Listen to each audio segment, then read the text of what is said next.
ribu dan kekacauan ekonomi politik. Potret masa demo buruh di Monas bawa buku Omnibus Law raksasa hingga patung tikus perdasi.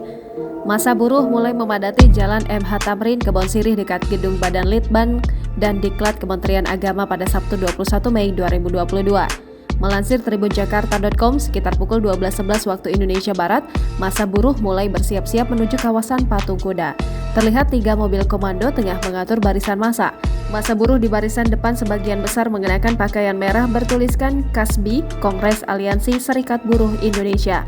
Mereka juga membawa patung tikus berdasi. Terlihat jas yang dikenakan patung itu ditempeli uang kertas mainan dan dugaan kasus korupsi.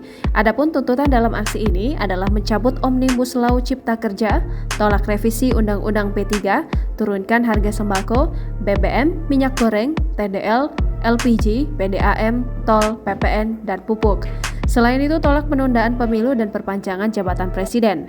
Hentikan represivitas terhadap gerakan rakyat, tangkap, adili, penjarakan, dan sita aset para koruptor. Sementara itu, lalu lintas di Jalan MH Tamrin menuju Patung Kuda masih dibuka, namun mengalami penyempitan imbas keberadaan massa buruh di jalan tersebut. Petugas polisi tampak berjaga-jaga di sekitar lokasi untuk mengatur arus lalu lintas.